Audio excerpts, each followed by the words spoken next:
Hello बच्चों, तो अब हम कर रहे हैं आज एक्सरसाइज 2.5 का क्वेश्चन नंबर 1।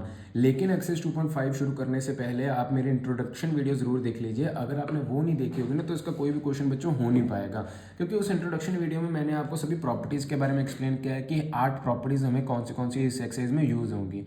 तो अब इसमें भी कुछ ना कुछ प्रॉपर्टीज़ तो यूज़ होंगी, तभी हम इनको सॉल्व कर पाएंगे। प्रॉपर्टीज़ कह लीजिए, आइडेंटिटीज़ कह लीजिए। तो चलते हैं अब हम पहले क्वेश्चन की तरफ। यहाँ कह रहे हैं use suitable identities to find the following. देखिए पहले ही क्वेश्चन में आइडेंटिटीज़ की बात की है, तो कहते हैं हमें x+4 एंड x+10। मैंने ये पांचों पार्ट्स लिख लिए, अब मैं टर्न बाय टर्न इनको सॉल्व करूँगा। x+4 and x+10। अगर आपने इंट्रोडक्शन वीडियो देखी हो तो आप वो कीजिए, रिकॉल कीजिए कि मैंने फोर्थ प्रॉपर्टी ऐसे ही लिखी थी, यूजिंग आइडेंटिटी। ये बच्चों आपको लिखना पड़ेगा हर क्वेश्चन में, using identity x+a and x+b। देखिए मैंने एग्जांपल भी दी थी, पहली दो टर्म्स हमें सेम दिख रही हैं और बाकी की दोनों टर्म्स जो हैं अलग अलग हैं। ठीक है, पहली ब्रैकेट में पहली टर्म, दूसरी ब्रैकेट में पहली टर्म सेम और बाकी की दोनों टर्म्स अलग। तो ये प्रॉपर्टी भी क्या कह रही है, दोनों ब्रैकेट्स की पहली टर्म सेम और दोनों दूसरी टर्म्स जो हैं अलग होंगी। तो हम ये प्रॉपर्टी यूज कर सकते हैं। Using identity x+a bracket x+b gives x² plus a+b(x) plus a into b या ए बी भी लिख सकते हैं। तो जो यहाँ x है बच्चों वो तो x है, पहली टर्म यानी कि वो x है। b जो है बच्चों 4 है, सॉरी a जो है बच्चों 4 है। इस ब्रैकेट से कंपेयर करें a 4 है एंड b जो है इस ब्रैकेट में कंपेयर करें वो है 10। तो मैं इस प्रॉपर्टी में अब फिल करने लगा हूँ। तो यहाँ आ जाएगा बच्चों x² as it is plus a+b यानी कि बच्चों 4+10। यहाँ x है तो यहाँ भी x लगा दूंगा मैं, plus a into b. a into b बच्चों यानी कि 4×10, 4×10। अब बच्चों यहाँ आंसर क्या आ जाएगा, x² पहले एज इट इज़, 4+10 बच्चों हो जाता है 14 और यहाँ बाहर x है, 4×10 हो जाता है बच्चों 40। तो इसका जो रिक्वायर्ड आंसर हो जाएगा वो हो जाएगा x² + 14 x + 40 is the answer. मैंने प्रॉपर्टी यूज़ की, प्रॉपर्टी यूज़ करके मैंने सूटेबल इसको जो है आइडेंटिटी लगा के ओपन कर दी ब्रैकेट। तो ये मेरे पास पहले का आंसर आ जाएगा। अब चलते हैं बच्चों हम इसके बी पार्ट की तरफ। बी पार्ट में क्या कह रहे हैं, x+8 एंड x-10। अब यहाँ भी बच्चों देख सकते हैं आप, पहली ब्रैकेट और दूसरी ब्रैकेट का पहला नंबर सेम है लेकिन बाकी के दोनों नंबर्स डिफरेंट हैं। तो यहाँ भी यूजिंग आइडेंटिटी करेंगे, using identity x+a and x+b। अब बच्चों माइनस वाली तो कोई आइडेंटिटी है नहीं, तो अब हम इसमें क्या करें, b को बच्चों -10 ले लेंगे और कुछ नहीं करना। तो इसकी जो आइडेंटिटी थी उसका आंसर था x² प्लस, ये बच्चों आपको हर बार लिखनी पड़ेगी आइडेंटिटी कौन सी लगा रहे हो। अगर नहीं लिखोगे तो नंबर आपके कट हो जाएंगे पेपर में। मैं नहीं चाहता कि आपको आंसर आता हो लेकिन आप फिर भी नंबर कम लेकर आएँ, आपको ये आइडेंटिटी बार बार लिखनी पड़ेगी। तो बच्चों अब इसमें जो x था, जो पहली टर्म थी वो तो x ही है। a जो है वो है बच्चों 8 एंड b जो है वो है बच्चों -10। कंपेयर करने पे a पहली ब्रैकेट का 8 एंड b बच्चों सेकंड ब्रैकेट का -10। अब जहाँ जहाँ a है वहाँ 8, b है जहाँ वहाँ -10। तो प्रॉपर्टी क्या बन जाएगी, x² प्लस 8 -10, क्योंकि वहाँ प्लस था ना, अब माइनस का 10 था, -10 यहाँ x and plus 8 multiply by -10। ये प्रॉपर्टी बन जाएगी। अब बच्चों इसका आंसर क्या आ जाएगा, x² plus minus minus, sign बच्चों उसका बड़ा, जो नंबर बड़ा था 10 बड़ा था तो -2 and x as it is, यहाँ प्लस 8×10 बच्चों -8, क्योंकि प्लस माइनस में माइनस जीतता है मल्टीप्लिकेशन में। तो इसका जो आंसर आ जाएगा वो आ जाएगा +-2x +-80। ये बच्चों आ जाएगी हमारे पास रिक्वायर्ड आंसर। ठीक है ना। अब ये प्रॉपर्टी में जो था b -10 का था तो यहाँ दोनों जगह माइनस आ गया। मैंने आपके सामने प्रॉपर्टी b को -10 लेके प्रॉपर्टी ओपन कर दी, दैट्स इट, और कुछ नहीं किया। अब चलते हैं बच्चों हम इसके थर्ड पार्ट की तरफ।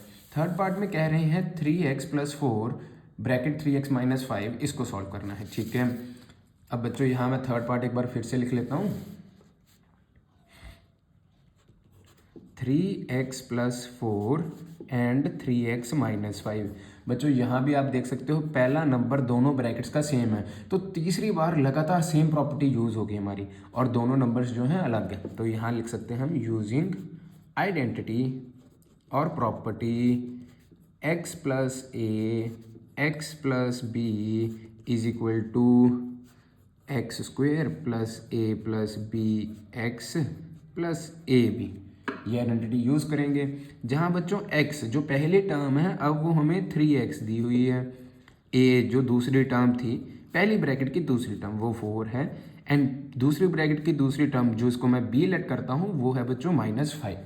अब बस हमको फिल करना है एक्स स्क्वेयर प्लस बच्चों 3x का स्क्वायर, हाँ यहाँ जो x था वो 3x था, 3x का स्क्वायर a प्लस बी यानी कि 4 plus -5 and 3x as it is बाहर प्लस 4 मल्टीप्लाई बाय -5। अब बच्चों इसको हम सॉल्व करेंगे। 3x का स्क्वायर बच्चों क्या हो जाएगा, 3 3 इज़ 9। देखिए 3 का भी स्क्वायर करना है, ऐसे मत कीजिएगा कि 3 का स्क्वायर नहीं किया और 3x स्क्वायर लिख दिया। 3 का स्क्वायर बच्चों 9, x का स्क्वायर बच्चों x स्क्वायर। ये अब 4, अब इसको तो आप सॉल्व कर लोगे। 4 माइनस प्लस माइनस बच्चों माइनस हो जाएगा एंड 4 - 5 जो है -1 आ जाएगा। यहाँ 3x का 3x, 4 5 है बच्चों 20, माइनस का 20 आएगा। अब इसको फर्दर सॉल्व करते हैं। 9x स्क्वायर, यहाँ बच्चों -1 इंटू 3 इज -3, तो -3x। देखिए ना 1 into 3 is 3, plus minus minus तो जीता कौन, माइनस जीता, तो -3x, प्लस माइनस में माइनस जीते तो -20। हमारे पास ये आंसर आ गया रिक्वायर्ड। ईजी, बस मैं प्रॉपर्टीज ओपन करता है कि अपने आप आंसर आ जाएगा, मैंने और कुछ नहीं सोचना, कुछ याद करने की जरूरत नहीं सिवाय प्रॉपर्टी के। देन फोर्थ क्वेश्चन कह रहे हैं बच्चे y square plus 3/2 and y square -3/2। यहाँ बच्चों दोनों प्रॉपर्टीज लगा सकते हो आप, चाहे तो प्रॉपर्टी नंबर 4 जो मैं अक्सर यूज़ कर रहा हूँ यूजिंग सूटेबल एंटिटी, ये वाली भी लगा सकते हैं, या बच्चों एक और प्रॉपर्टी लगा सकते हैं। देखिए a plus b a minus b दोनों टर्म सेम आ रही हैं, a plus b and a minus b दोनों टर्म सेम है आगे और पीछे, बट साइन यहाँ माइनस का और यहाँ प्लस का और यहाँ माइनस का। तो यूजिंग आइडेंटिटी, अब देखिए आइडेंटिटी मैं रिवर्स में यूज़ कर रहा हूँ, जैसे लिखाई थी ना मैंने थर्ड आइडेंटिटी उसका reverse.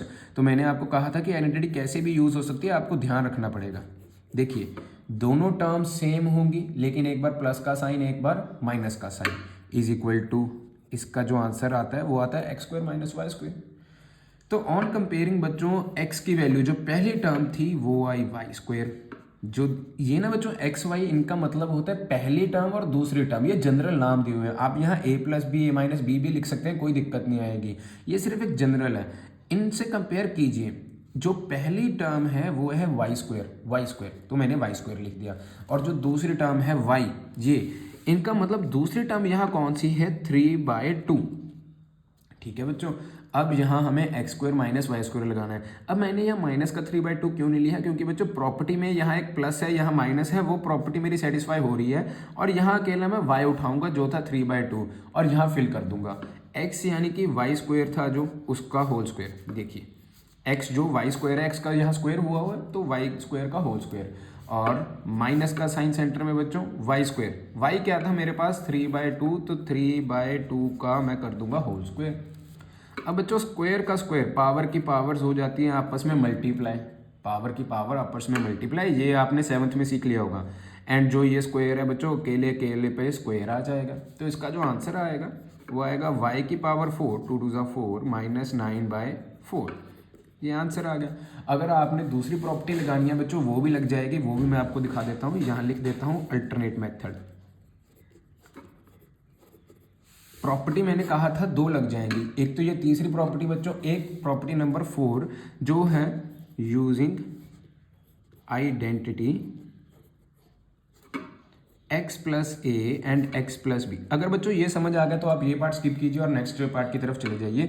x plus a equal to x plus b, इसमें कहेंगे x square plus a plus b x plus a b. अब इसमें मैं जो थोड़ी स्पीड रखूंगा, a की वैल्यू जो थी इससे कंपेयर करने में मुझे मिलेगी पहली 3/2, तो a इज़ 3/2 एंड b जो मिलेगा दूसरी वैल्यू यहाँ -3/2 एंड जो x था बच्चों वो आएगा वाई स्क्वायर। ठीक है, अब मैं इसमें डायरेक्टली प्रॉपर्टी फिल कर रहा हूँ, थोड़ा सा फास्ट कर रहा हूँ बच्चों। वाई स्क्वायर एक्स स्क्वायर था, वाई स्क्वायर का square plus 3/2 minus 3/2 y square plus 3/2 into -3/2। बच्चों वाई स्क्वायर का स्क्वायर वाई 4 हो जाएगा, ये कट हो गया तो ये आंसर 0 बन गया, 0। यहाँ प्लस माइनस बच्चों माइनस का 3 3 9 2 2 4, तो जो रिक्वायर्ड आंसर आएगा वाई स्क्वायर माइनस 9/4 आंसर। तो देखिए अल्टरनेट मेथड से भी सेम आंसर आया वाई स्क्वायर, हाँ y4 बच्चों। अल्टरनेट मेथड से भी सेम आंसर आया y4 minus 9/4 y4 upon 9 minus 9/4, तो ये आंसर तो ठीक हो गया। अब चलते हैं बच्चों हम इसके फिफ्थ पार्ट की तरफ, जो इस क्वेश्चन का लास्ट पार्ट है। फिफ्थ पार्ट में क्या कह रहे हैं, 3 minus 2x and 3 plus 2x।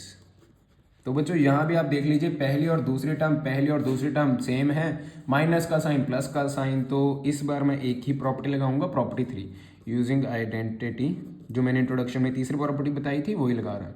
Using identity यहाँ x ही ले लेते हैं, ए का रहने देते हैं, x plus y x minus y is equal to x square minus y square. अब बच्चों कंफ्यूज मत होना, माइनस का साइन पहले है कि प्लस का बाद में, तो प्रॉपर्टी हमारी ये नहीं लगेगी, इतना कुछ नहीं होता है। ये तो वही बात होगी कि 3 मल्टीप्लाई बाई 2 कर रहे हैं और 2 मल्टीप्लाई बाई 3 कर रहे हैं, आंसर तो बच्चों 6 ही आएगा, तो इसमें कन्फ्यूजन मत करना। यहाँ x square minus y square है, एक्स जो पहली टर्म थी वो है 3, जो दूसरी टर्म थी वो है बच्चों 2x, तो इसमें फिल कर देंगे 3 का बच्चों स्क्वायर माइनस का साइन जो सेंटर में है y का स्क्वायर, 3 का स्क्वायर बच्चों 9 आ जाएगा, 2 2 4, एक्स स्क्वायर अकेला एक्स का स्क्वायर मत कर देना, अब ऐसी गलतियां मत करना, 3 3 का स्क्वायर 9, 2 2 4 एंड एक्स स्क्वायर, और ये हमारे पास रिक्वायर्ड आंसर आ जाएगा। That's it. इसके साथ बच्चों हमारा पहला क्वेश्चन तो खत्म होता है। अब हम चलते हैं इसके सेकंड क्वेश्चन की तरफ। थैंक यू बच्चों।